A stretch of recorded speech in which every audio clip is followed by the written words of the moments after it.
Okay, good morning. This is Catherine Rhea Scott with Catherine Rhea Scott Charities, and I'm here today to tell you about what the Lord had done in my life regarding starting the House of New Beginnings, a home for unwed pregnant teenagers.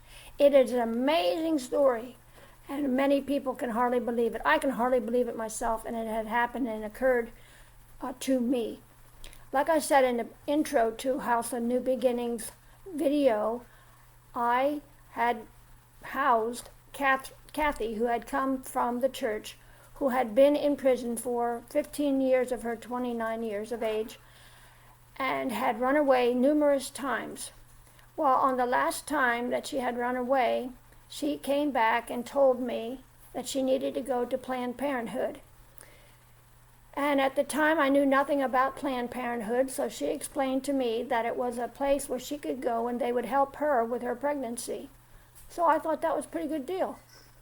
So when I went there with her, I remember walking into the Planned Parenthood foyer, and I noticed they had a track rack very similar to what our church had. Our track rack at the church housed Be Born Again messages, and here at the Planned Parenthood, the track rack was full of reasons why you should have an abortion. I have to tell you, I was absolutely flabbergasted. But Kathy insisted on going in there, and while she was going in for her exam, I sat and basically trembled, and I heard the voice of the Lord say, "Now that you know that this abomination exists, what do you plan on doing about it?" I was so stunned, I kind of just shook my head and said, "Nothing, nothing." And the Father said, "I called you to start a home for unwed pregnant teenagers." And I said, "No way, this is, no way." And again, he repeated, "I have called you to start a home for unwed pregnant teenagers." And then I said back to the Lord, if this is you, if this is really you, then you need to show yourself. I need to have my husband agree without any conversation whatsoever. I need to have it in writing that you said this. Really. And that if I'm supposed to start this, that I need a partner. I thought I was safe for sure. There was no way I was going to start a home for unwed pregnant teenagers. I had no idea what to do, and I was 35 at the time, even though I was in the Lord for 8 or 9 years at the time, starting a home for unwed pregnant teenagers just wasn't up my alley.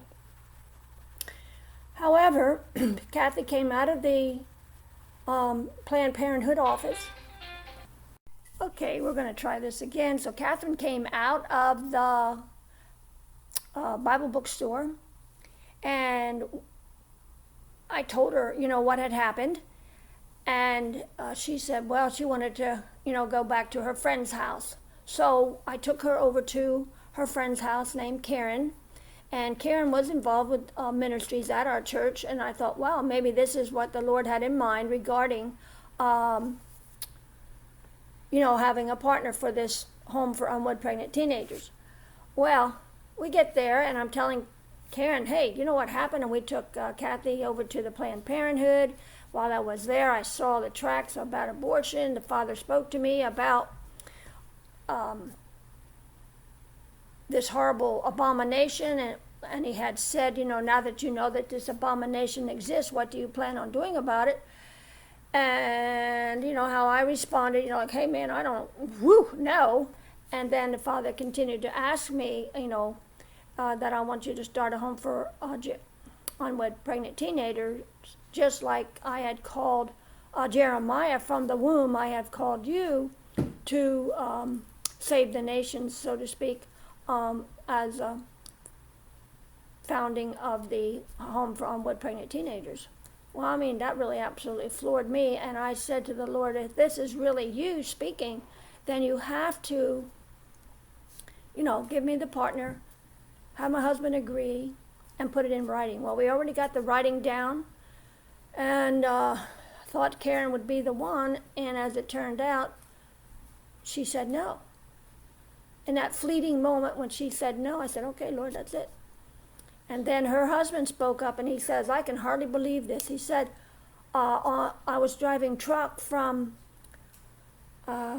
Pittsburgh to Clinton, New Jersey today, and the father spoke to me about starting a home for unwed pregnant teenagers, and I told him, there's no way I'm starting a home for unwed teenagers without a partner. And he thought, wow, there we were, absolutely stunned, looking at each other in awe about how God had put us together. So then we wanted to know what we should do next, and we both agreed that we should pray about what was the next step. So we did, and while we were praying, there were 7 individuals that we were supposed to see, 14 individuals we were supposed to see.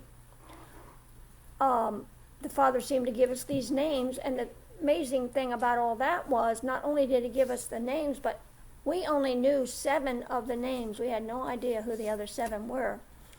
So John asked me, so what are we supposed to do now? And I said, well, I guess we're just going to go ahead and, start. We'll see the 7 that we know, and I guess he'll reveal who the rest are. So that wraps it up for today's portion of how the House of New Beginnings got started through the vision of the Holy Spirit, prompting me to start it. And I hope you stay tuned for the next time, because it is an actually amazing story. I can still, like I said, hardly believe it. So I want to share it. It's finally time to share and let the world know that God is alive and well. He speaks to his people. He's always spoke to his people, for those who are willing to listen. So this is Catherine Rhea Scott with Catherine Rhea Scott Charities, and I thank you for watching and listening, and I hope you'll comment below, and may God bless you until we meet again. Thank you.